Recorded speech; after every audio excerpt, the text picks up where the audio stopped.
went live a little bit earlier and had a really important conversation about, I can't remember what. Justin, what did we talk about earlier today? Yep, that's right. No one remembers. What an important conversation that must have been.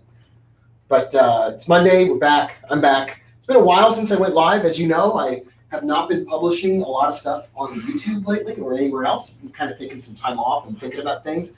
And I wanted to just see if maybe publishing every day was unnecessary and if a lot of you were super bored. Hey, Chad, what's going on?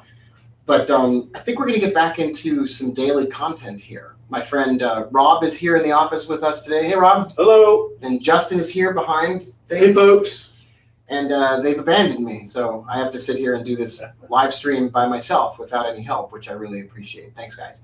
We are now 416 subscribers away from 30,000 subscribers on the YouTube channel, which in my wildest dreams is 1/3 of the total number of subscribers that I thought I could have.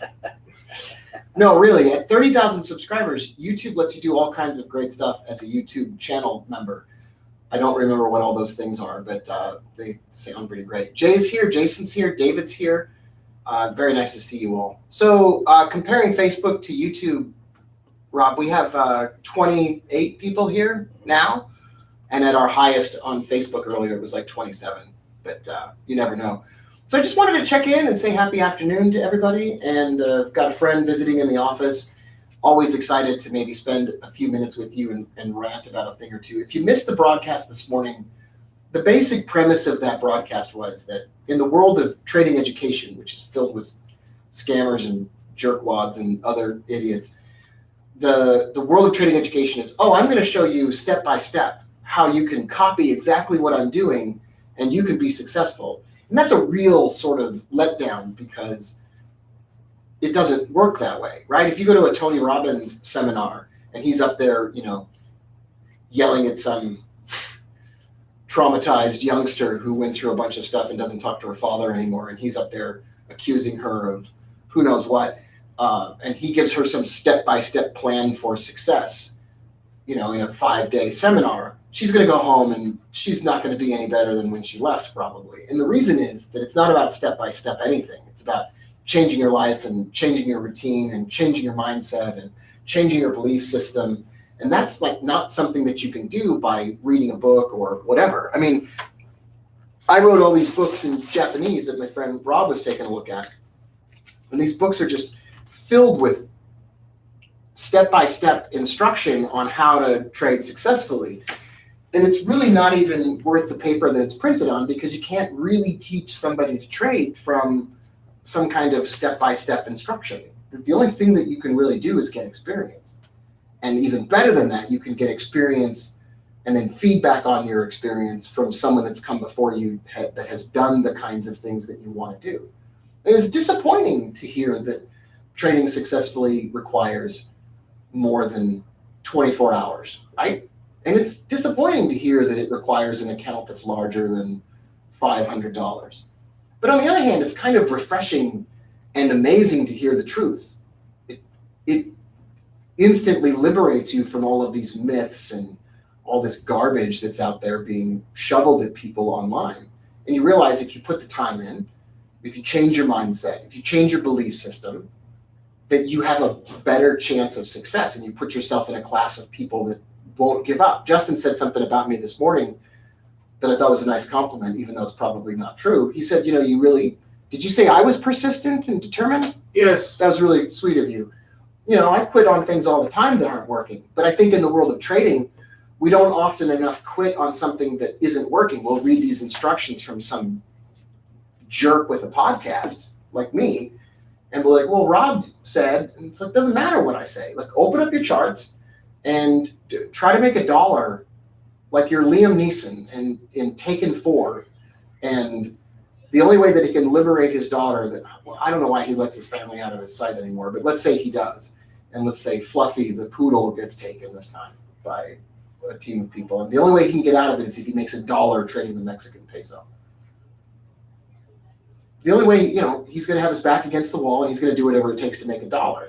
But so many of us, when we jump online and we're trading or whatever, we don't have to make it work right away.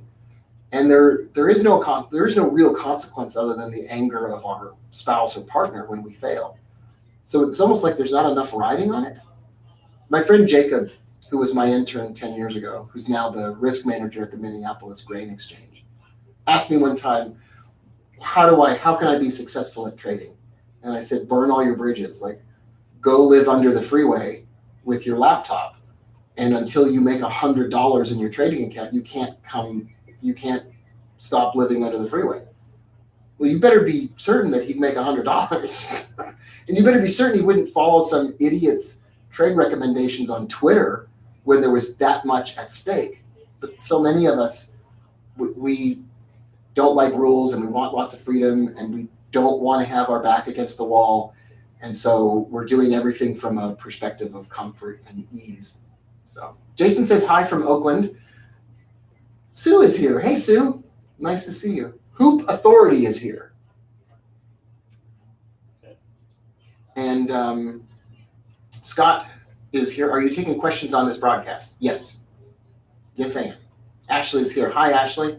Jean-Francois Boucher is here. Attitude. Some guy is here from Cyrillia, because you're writing in Cyrillic stuff. Daryl says, thank you, Rob. Love you, Rob. Love you, too. Are you from South Africa? No, that's Brew. What is Igor MyFX book? It seems that I have an old link. I don't think he publishes his thing on MyFX book. Like, what would happen if all of the people in your family knew that you were making $500 a day?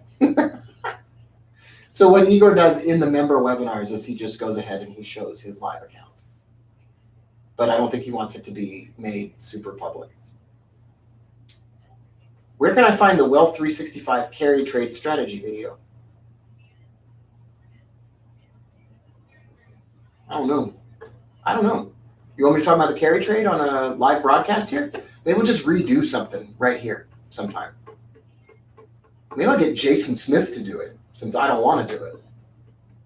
Jason's probably not here right now, but that means I can probably delegate something to him without telling him. Jason Smith, I hereby delegate you to teach the carry trade. I don't want to do it. Okay, Scott says, question for you. Discuss the R3 and S3 and your confidence in an indicator. So S3 is down below, R3 is up here. If you're wondering why I'm not showing you a chart, I'm going live right from my browser on YouTube, so I can't show you charts. So S3 is down here, and it only gets hit about 7% of the time. So if there are 365 S3 levels, day after day after day after day, for 365 trading days in a row, S3 is only going to get hit 7% of the time. 10% of 365 is 36.5. So it's only going to get hit 20 to 25 times in a year of trading days, or even more. And that means it's statistically significant. When do you take action? When something unique occurs. When does Indiana Jones decide to get up from behind the rock, jump on the horse, and ride off in pursuit of something? When there's a trigger, when there's something unique that occurs. When do you stop digging when you're looking for a treasure chest? When you hit something that feels like a human skull. Just kidding. It feels like a treasure chest. It's a trigger, right? And so many people in trading, they're not waiting for any kind of trigger. They're not waiting for any kind of feedback. They're just jumping in, and nothing really particularly exciting or interesting or unique has happened. So Scott, it could be S3 or R3. It could be the royal snake in the toilet indicator. As long as it doesn't happen very often, it's showing you something completely unique. There is a 1, 2, 3 pattern indicator for MetaTrader 4 that I found for free online today. I don't know where it is. Don't ask me for the link. You can just look it up. It was brilliant. It was totally free, and it was totally free, and it was brilliant, and it showed you these setups that rarely happen. I'm like, well, I'll try that out. I'll take a run at that shiz. So my confidence in S3 and R3 is strong, not because it's magical, but rather because it's a unique situation that doesn't occur very often. Hey, Rob, what are your thoughts on multiple time frame analysis? The first book I ever read about trading was Trading for a Living by Alexander Elder, and I thought he was a god. I thought he was the mustached reincarnation of the Jesse Livermore or whatever. And turns out he's just as terrible as any of us at all this business. But he was he was absolutely convinced in that book in chapter 7 or whatever that you had to have 3 time frames in your analysis.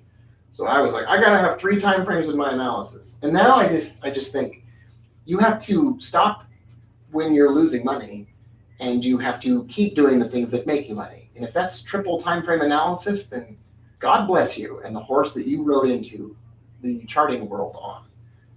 And if it's not working for you, don't do it because some idiot like me says that you should. I don't know what you should do. I know what I do, and I know what works for me. And it certainly isn't like confirmation is for 8-year-old Catholic children. It's not for charting and currency trading. Like your confidence in a trade ought to come from your money management, not from some book that you read where some person tells you that you should believe in the same level that they believe in. If you can talk about the equity close all robot, please. I can't show that on a chart right now, Jean-Francois. So why don't I do that a little bit later where I can share my screen? And I'm not avoiding your question. I love you. CD, do you still give successful traders money to trade? Theoretically, if you have a MyFX book link and it's a live account and you have 6 months of trading experience, and I would theoretically fund a trader. Actually, Morgan, who jumped on the live broadcast earlier, Morgan and I and my friend Christian are going to partner together and have a pretty giant pool of capital. So yeah, that's still a thing. I don't know what the structure of that's going to be. Rob knows this and Justin knows this. I don't want to run any more companies or make any more decisions. I'm done with that. I'm not very good at that. I just want to look at charts and I want to make videos for traders, and I want to sell products and services that make your life better, or give them away also, of course. Boo Bull says, hey, Booker, how are you? I love you. I love you too. Question, what is the best commodity to trade as a beginner and why? Please answer this. Okay, I'll answer you. The best commodity to trade is vibranium.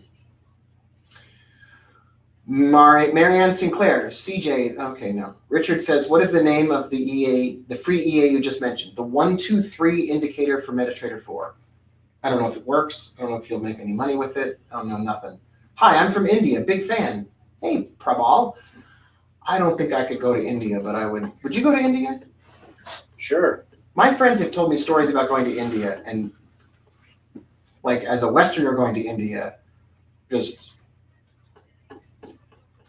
it's like going to Mexico and drinking the water. Like, let's just say it didn't turn out well. So I'm afraid. I'm scared. It frightens me. Would someone here, if I went to India, would someone here like take care of me when I got sick or whatever? I got really sick in Egypt when I was 17, and I was just this little scared Mormon boy in Egypt in the Hotel Delta Pyramid. And I was running like 104 fever, and everybody on the floor got all the juice out of their juice bars. Do you know how much it would cost if you were at like a Hilton hotel and you took all the juice out of the juice bars, out of the mini fridge on every 2 floors? It would be like $9 million. It turned out that every bottle of juice in every room turned out to be like $7. It was really cheap. I almost didn't make it on that trip. You mentioned copy trade. Is that still available in the US? No, but it's coming back in the US. We're going to do a compliant version of that in the US. Do I trade indexes? No, I'll do it with options. So I have a friend, his name is Roger. What's Roger's last name? I don't know. Just call him Roger. I just call him Mr. Roger. He wears a sweater every day, puts on his tennis shoes in the office, sits down at his multi-screen computer. Anyway, my friend Roger Scott, former hedge fund manager, he's probably the single best, most talented index trader with options that I've ever met. And I would consider trading them with him, but not by myself. Daniel says, hey, I've been a trader since I met you at the FXCM trade show in New York City. That was 2007. Holy smokes, Daniel. And then I went to your private show. What is it with private shows and me lately? Oh, it's creepy. And Dave Murphy, back when I learned so much from you. Thanks, man. I love you. You can look Dave up on LinkedIn. He's still out there in the world, not of the world of trading. He got his PhD or some crazy thing like that. Alte says, anyone who has money management issues are welcome to open an account in Turkey. The maximum amount of leverage is 10 times leverage, and minimum to open an account is 10,000. Wow. Turkey sounds like a horrible place for traders. I'm sure it's lovely otherwise. Rob, the best thing you've taught me is to never lose my cool or panic when trades go south, but to be patient and stay the course. My trades have all bounced back eventually. Love the heck out of all of you. Thanks so much for being here, everybody. Just wanted to stop in and say hello again. I'll see you tomorrow, maybe. Or not. Later, everybody. Bye.